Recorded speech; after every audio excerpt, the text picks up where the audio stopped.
सर्वस्वरूपे सर्वेशे सर्वशक्ति समन्विते भविस्त्राहि no Durga Devi नमस्तुते। नारायण से नर की बातचीत, च्वन प्रहलाद का संवाद, प्रहलाद का नैमिषारण्य गमन तथा प्रहलाद के साथ नारायण का युद्ध। व्यास जी कहते हैं कि अप्सराओं की उपयुक्त वचन सुनकर धर्मनंदन प्रतापी नारायण मन ही मन सोचने लगे, अब मुझे क्या करना चाहिए। अहंकार से ये प्रसंग सामने उपस्थित हुआ है, इसमें अधिक क्या विचार किया जा सकता है। धर्म की धज्जी उड़ाने में प्रधान कारण अभिमान ही है, जिसकी सृष्टि में पूर्व काल में कर चुका हूँ। अतः महात्माओं ने कहा है, यह संसार एक वृक्ष है, इसकी जड़ अहंकार है। जिस समय अप्सराओं का समाज आया, उस समय उन्हें देखकर बिना कुछ बातचीत किए ही मुझे शांत होकर बैठ जाना चाहिए था, किंतु मैं उनके साथ संभाषण करने में प्रवृत्त हो गया।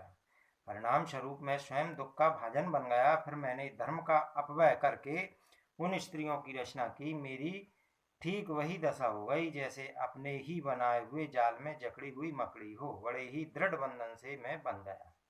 अतः अब इसके बाद मुझे क्या करना चाहिए, यह विषय विचारणीय है। यदि निश्चिंत होकर इन स्त्रियों को ठुकरा दूं, तो विफल मनोरथ होने पर ये सभी मुझे शाप देकर यहाँ से चली जाएंगी। तब मैं उनसे मुक्त हो इस निर्जन वन में पुनः उत्तम तप कर लूंगा। अतः कुपित होकर इन सुंदरी स्त्रियों को त्याग देना श्रेयस्कर है। व्यास जी कहते हैं, उस समय मुनिवर नारायण के मन में ऐसा निश्चय होने के पश्चात पर विचार उत्पन्न हुआ, अरे सुखी बनने के लिए जो साधन है उसमें क्रोध भी एक महान शत्रु ही है। पहला नंबर अहंकार है और दूसरा इस क्रोध का। इसके प्रभाव से अत्यंत कष्ट उठाना पड़ता है। जगत में काम और लोभ, इन दोनों से भी बढ़कर इस क्रोध को भयंकर बताया गया है। क्रोध में भरकर मानव हिंसा तक कर बैठता है। प्राणी की निर्मम हत्या को ही हिंसा कहते हैं। संपूर्ण प्राणियों के लिए है बड़ी दुखद है। इसे नरक की विस्तृत नदी ही समझना चाहिए। जिस प्रकार काष्ठ का मंथन करने से निकली हुई आस उप काष्ठ को ही जलाकर राख कर डालती है, उसी प्रकार देह से उत्पन्न हुआ भयंकर क्रोध उस देह को ही सर्वप्रथम जलाने में तत्पर हो जाता है। व्यास जी कहते हैं कि इस प्रकार नारायण के मन में चिंता की काली घटा घिरी थी। वे अत्यंत घबरा उठे थे। तब धर्म के पुत्र नर ने उन अपने भाई नारायण से सच्ची बात कहानी आरंभ की। महात्मा नर बोले, नारायण आप महान भागशाली पुरुष हैं, महामते क्रोध दूर कीजिए। मन में शांति स्थापित करके इस प्रबल अहंकार को हटा देना परम आवश्यक है।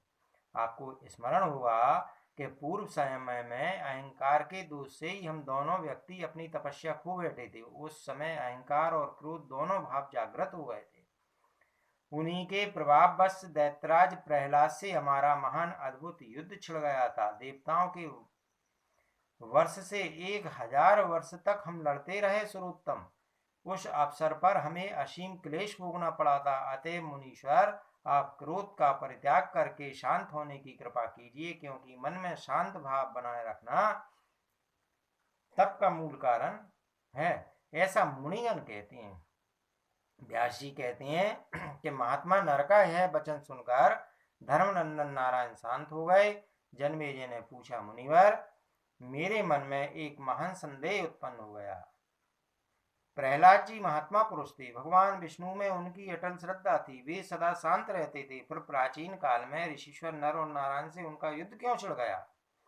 धर्म के वे दोनों पुत्र नर और नारायण तपस्वी पुरुष थे। उनके मन में क्षोभ कभी उत्पन्न ही नहीं हो पाता था।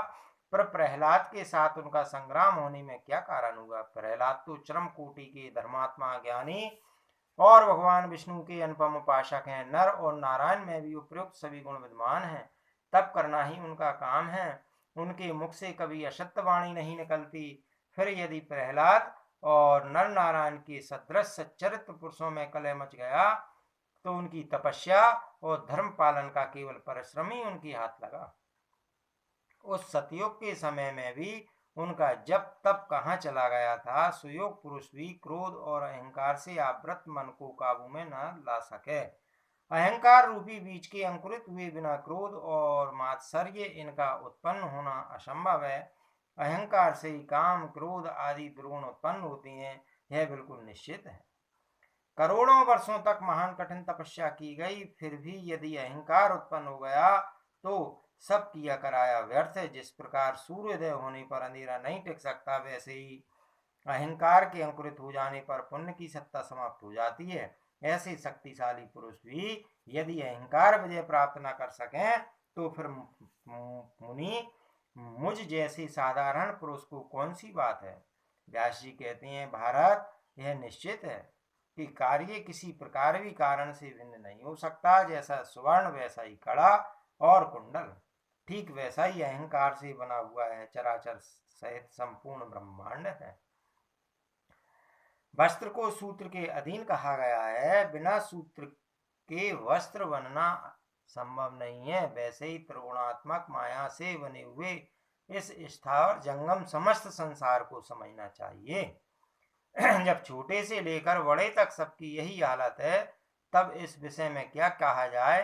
काम, क्रोध, लोभ और मोह ये सभी अहंकार से उत्पन्न होते हैं। कुरुनंदन, काम, मोह और मद से युक्त प्राणी कार्य आरंभ करने के पूर्व कुछ विचरता ही नहीं। जब प्राह सभी युगों में मायाविद धर्म ही अव्यक्त होता था, तब इस कली के लिए कौन सी बात कही जाए। स्पर्धा, द्रोह और लोभ तथा अमरस सभी समय डेरा जमाए रहते हैं। जगत में बिरले ही ऐसे साधु पुरुष हैं जिनका अंतःकरण इन दोषों से खाली है। जन्मेजय ने कहा, सचमुच ही वे धन्य और महान पुण्यात्माएं जिन्होंने मद और मोह का त्याग कर दिया। जो जितेंद्रिय एवं सदाचारी हैं, उन्होंने तीनों लोकों पर विजय प्राप्त कर ली है। मूर्ख मनुष्य की आंखें मधु पर तो जाती हैं, किंतु उस विशेष स्थान को नहीं देखती जहां से मधु निकलता है। मानव बुरा कर्म करने में प्रवृत्त हो जाता है, उसके मन में नरक का भय उत्पन्न ही नहीं होने पाता। अस्तु प्राचीन समय में क्यों युद्ध ठन गया था, वह प्रसंग मुझे विस्तार पूर्वक बताने की कृपा करें। बहुधा देखा जाता है कि धन अथवा स्त्री के लिए ही परस्पर कलह मच जाया करता है। नर और नारायण में तो कोई स्पृहा थी ही नहीं, फिर क्यों उनके द्वारा ऐसा रोमांचकारी युद्ध आरंभ हो गया। नर और नारायण सनातन परम पुरुष हैं, इस बात से धर्मात्मा प्रहलाद भी पूर्व परिचित थे। तब उन्होंने मुनिवर नर नारायण का सामना किया ही क्यों ब्राह्मण, इस कारण मैं विस्तार पूर्वक सुनना चाहता हूँ। सूत जी कहते हैं, इस प्रकार जब राजा जन्मेजय ने सत्यवती नंदन विप्रवर व्यास जी से पूछा, तब उन्होंने सारी बातों का विशद रूप से वर्णन कर दिया। व्यास जी बोले, राजन, जब भयंकर हिरण्यकश्यप की मृत्यु हो गई, तब उसके पुत्र प्रहलाद को राजगद्दी पर बैठाया गया। दानवराज प्रहलाद देवताओं और ब्राह्मणों के सच्चे उपासक थे। उनके शासन काल में भूमंडल के सभी नरेशों द्वारा यज्ञों में श्रद्धा पूर्वक देवताओं की उपासना होती थी।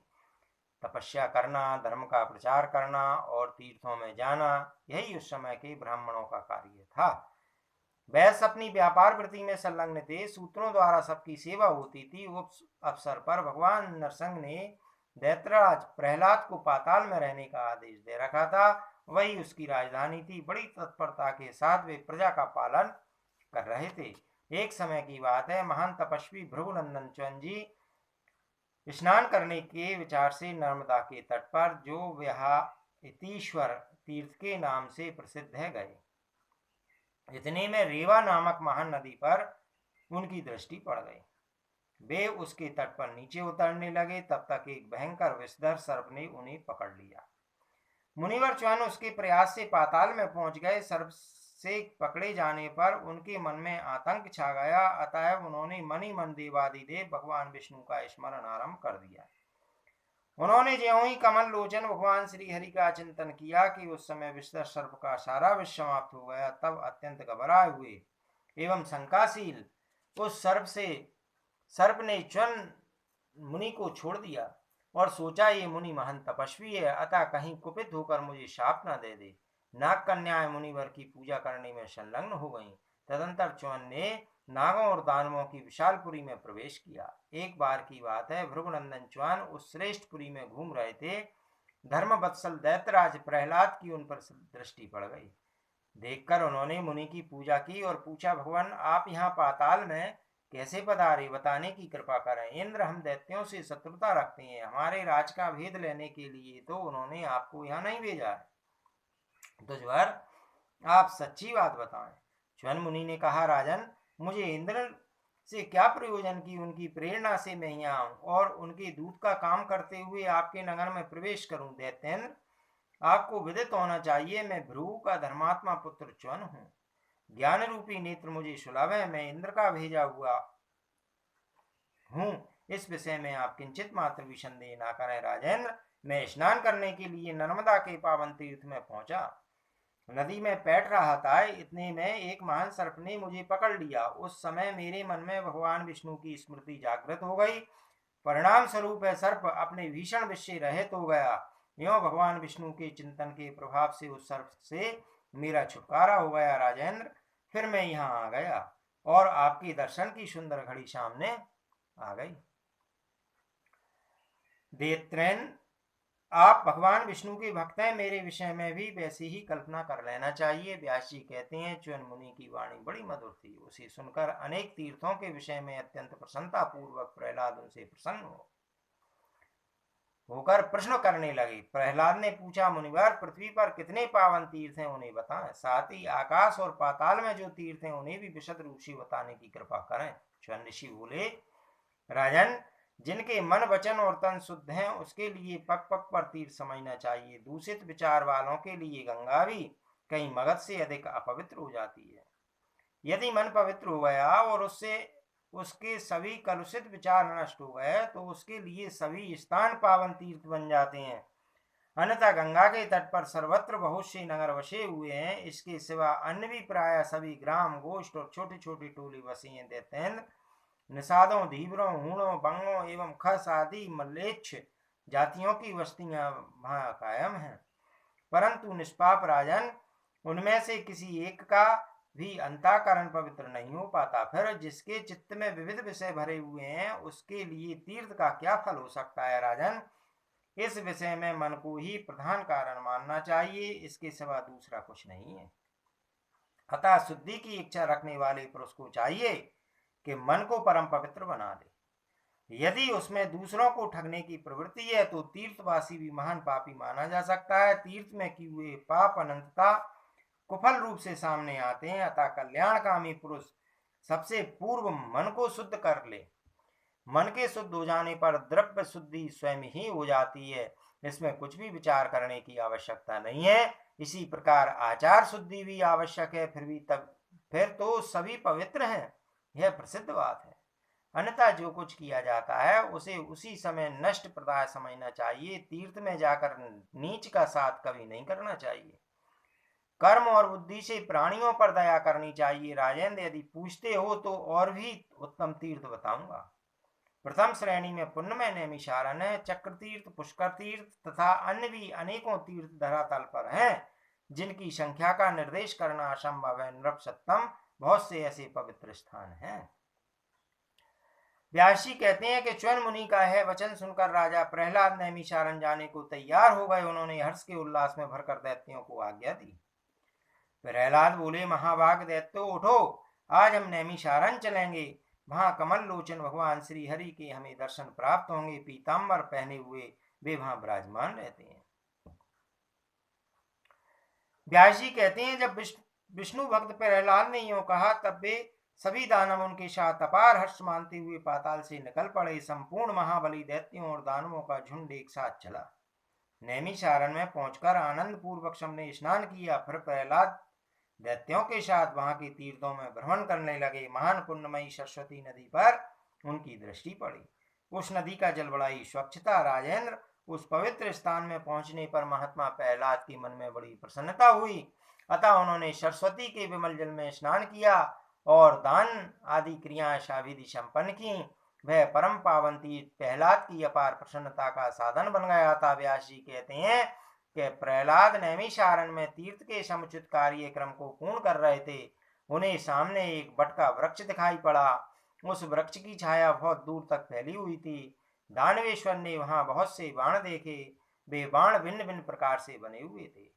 उनमें गीत की पांखें लगी हुई थीं। उन्हें शानदार चढ़ाकर तेज कर दिया गया था। वे अत्यंत चमक रहे थे। उन बाणों को देखकर प्रहलाद के मन में विचार उत्पन्न हुआ, जिसके ये बाण हैं वह व्यक्ति ऋषियों के आश्रम पर इस परम पावन पुण्य तीर्थ में रहकर क्या करेगा। प्रहलाद के मन में इस प्रकार की कल्पना भी शांत नहीं हुई थी इतने में ही धर्मनंदन नर और नारायण सामने दृष्टिगोचर हुए। उन मुनियों ने काले मृग का चर्म धारण कर रखा था, सिर पर बड़ी विशाल जटाएं सुशोभित हो रही थी। नर और नारायण के सामने दो चमकीले धनुष पड़े थे। उत्तम चिन्ह वाले वे धनुष सारंग और आजगव नाम से प्रसिद्ध थे। वैसे ही दो तरकस थे जिनमें बहुत से बाण भरे थे। उधर महान वाक्शाली धर्मनंदन नर और नारायण मन ध्यान में मग्न था। उन ऋषियों को देखकर प्रहलाद की आंखों क्रोध से लाल हो उठी। वे ऋषियों को लक्ष्य बनाकर कहने लगे, तुम लोग यह क्या ढकोसला कर रहे हो? इसी से तो धर्म धूल में मिल रहा है। ऐसी व्यवस्था तो कभी इस संसार में देखने अथवा सुनने में नहीं आई। कहाँ तो उत्कट तप करना और कहाँ धनुष हाथ में उठाना। इन दोनों कार्यों का सामंजस्य तो पूर्व युग में भी नहीं था। ब्राह्मणों के लिए जहाँ तपस्या करने का विधान है, वहां उन्हें धनुष रखने की क्या आवश्यकता? कहाँ तो मस्तक पर जटा धारण करना और कहाँ तरकस रखना। ये दोनों कार्य व्यर्थ आडंबर सिद्ध कर रहे हैं। तुम दोनों दिव्य पुरुष हो, तुम्हें धर्म आचरण ही शोभा देता है। व्यास जी कहते हैं, भारत प्रहलाद के उपयुक्त वचन सुनकर नारायण ने उत्तर दिया, दैतेंद्र, हमारे तथा हमारी तपस्या के विषय में तुम क्यों व्यर्थ चिंतित हो रहे हो? हम समर्थ हैं, इस बात को जगत जानता है। युद्ध और तपस्या दोनों में ही हमारी गति है। तुम इसमें क्या करोगे? इच्छानुसार अपने रास्ते चले जाओ, क्यों इस बकवाद में पड़ते हो? ब्रह्म तेज बड़ी कठिनता से प्राप्त होता है। सुख की अभिलाषा रखने वाले प्राणियों का कर्तव्य है कि ब्राह्मणों की व्यर्थ चर्चा न छेड़ें। प्रहलाद ने कहा, तपस्वियों, तुम्हें व्यर्थ इतना अभिमान हो गया है। मैं दैत्यों का राजा हूँ, मुझ पर ही धर्म टिका है। मेरे शासन करते हुए इस पवित्र तीर्थ में इस प्रकार का अधर्मपूर्ण आचरण करना सर्वथा अनुचित है। तपोधन, तुम्हारे पास ऐसी कौन सी शक्ति यदि हो तो उसे अब सम्रांगण में मुझे दिखाओ। व्यास जी कहते हैं, प्रहलाद की बात सुनकर मुनिवर ने कहा, अच्छी बात है, तुम्हारी ऐसी इच्छा है तो आज युद्ध में ही मेरे सामने डट जाओ। व्यास जी कहते हैं कि दैत्यराज प्रहलाद महाभाग नर के वचन सुनकर क्रोध से तमतमा उठे। प्रहलाद अप्रीतम बलशाली वीर थे। उन्होंने प्रतिज्ञा की, यद्यपि नर और नारायण सदा तपस्या में लगे रहते हैं, उन्होंने इंद्रियों पर विजय प्राप्त कर ली है, तथापि मैं इन दोनों ऋषियों की जिस किसी भी उपाय से अवश्य पराजित कर दूंगा। व्यास जी कहते हैं, इस प्रकार कहकर प्रहलाद ने हाथ में धनुष उठा लिया, उस पर डोरी चढ़ाकर तुरंत खींचा, जिससे बड़े जोर की टंकार फैल गई। नर ने भी धनुष उठाया और चिकने किए हुए बहुत से तीर उस पर चढ़ाए। राजन, क्रोध में भरकर उन्होंने भी सभी बाण प्रहलाद पर चला दिए। प्रहलाद ने अपने चमकीले पंख वाले बाणों से नर के बाणों को आते ही काट डाला। अपने छोड़े हुए बाणों को खंड खंड कर हुए देखकर नर ने उसी क्षण अन्य अनेकों तरीकों से तीरों को चलाना आरंभ कर दिया। मुनिवर नर के वे सभी सहायक प्रहलाद के तीव्रगामी बाणों द्वारा छिन्न भिन्न हो गए। साथ ही प्रहलाद ने नर की छाती में चोट पहुंचाई। नर ने भी कुपित होकर शीघ्रगामी 5 बाणों से दैत्यराज की भुजाओं पर आघात किया। उस समय उनका युद्ध देखने के लिए इंद्र सहित बहुत से देवता विमान पर चढ़कर आकाश में आ गए और सम्रांगण में विराजमान मुनिवर नर और दैत्यराज प्रहलाद के पराक्रम की भूरी भूरी प्रशंसा करने लगे। प्रहलाद के पहने बाण इस प्रकार बरस रहे थे मानो मेघ जल की धारा गिरा रहा हो। उस अवसर पर नारायण ने अपना अप्रीतम सारंग धनुष हाथ में उठा लिया और सुनहरे पंख वाले बाणों की झड़ी लगा दी। अब प्रहलाद ने धर्मनंदन नारायण पर अत्यंत तीव्रगामी बहुसंख्यक बाण चलाए। साथ ही नारायण के धनुष से भी सुतीक्ष्ण धार वाले बहुत से बाण छूटे, जिनसे टकराकर प्रहलाद के बाण टुकड़े टुकड़े हो गए। उस समय सनातन भगवान श्री हरि धर्म के यहाँ पुत्र रूप से अवतरित हुए थे। वे वीर बनकर सम्रांगण में खड़े थे और दैत्यराज प्रहलाद के प्रयास से तीखे तीरों की वर्षा उन पर हो रही थी। फिर प्रहलाद ने तीक्ष्ण धार वाले अपने बाण चलाए और उनसे प्रहलाद को, जो सामने ही डटे थे, गहरी चोट पहुंचाई। दोनों पक्षों की बाण वर्षा से आकाश आच्छन्न हो गया था। व्यास जी कहते हैं, इस प्रकार दैत्यराज प्रहलाद और तपस्वी नर नारायण में घोर युद्ध हुआ। नारायण ने अपने एक तीव्रगामी बाण से प्रहलाद के धनुष को काट डाला। तब दैत्यराज ने दूसरा धनुष उठाया फिर नारायण ने उसी क्षण अन्न बाण को हाथ में लिया और उससे अपने हाथ की सफाई दिखाती हुए उस धनुष के भी 2 टुकड़े कर दिए। यो नारायण प्रहलाद के धनुष को बार बार काटते रहे।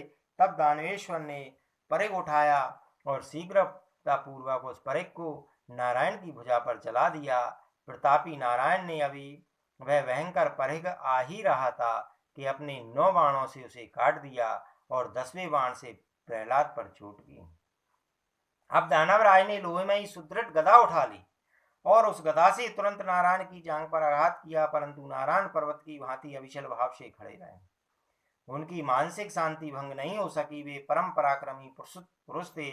उन्होंने तुरंत बाणों की बौछार आरंभ कर दी। अतः प्रहलाद की उस सुदृढ़ गदा के भी खंड खंड हो गए।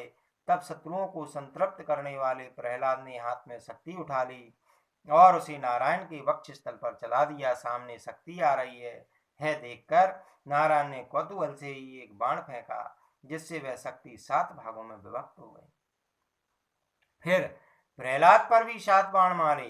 देवताओं के 1000 वर्ष तक प्रहलाद और नर नारायण का वह भीषण संग्राम समाप्त नहीं हो सका। राजन, तदंतर भगवान विष्णु उस आश्रम पर पधारे। उनका श्री विग्रह 4 भुजाओं से सुशोभित तावे पीताम्बर पहने हुए थे। उन शंख चक्र गदा और पद्म धारण किए हुए 4 भुजाओं से सुशोभित रमा रमण भगवान विष्णु ने प्रहलाद के आश्रम पर पदार्पण किया। वहां उन्हें पधारे हुए देखकर दैत्यराज ने चरणों में मस्तक झुकाया और अपार भक्ति दिखाते हुए हाथ जोड़कर वे कहने लगे। प्रहलाद ने कहा, माधव, आप देवताओं के भी आराध्य हैं। जगत का शासन सूत्र आपके हाथ में है। भक्तों पर दया करना आपका स्वभाव ही है। भगवान, इन दोनों तपस्वियों का संग्राम में सामना करते रहने पर भी मेरी विजय नहीं हो रही है। इसका क्या कारण है? मैं पूरे सहस्त्र वर्ष तक इन देवताओं के साथ लड़ता रहा, किंतु अभी तक इन्हें जीत नहीं सका। इसका मुझे महान आश्चर्य हो रहा। भगवान विष्णु बोले, आर्य, ये दोनों सिद्ध पुरुष हैं। मेरे अंश से इनका अवतार हुआ है। इनके विषय में तुम्हें कुछ भी आश्चर्य नहीं करना चाहिए। ये दोनों जित आत्माएं तपस्वी नर और नारायण नाम से विख्यात हैं। तुम इन्हें नहीं जीत सकते। अतः राजन, तुम पाताल में चले जाओ और मन में मेरी अविचल भक्ति रखो। वहां मते इन तपस्वियों से विरोध करना सदा अवांछनीय है। व्यास जी कहते हैं कि भगवान विष्णु के यों आज्ञा देने पर दैत्यराज प्रहलाद असुरों को साथ लेकर वहां से प्रस्थान हो गए। अथवा नर और नारायण भी तपस्या आरंभ हो गई।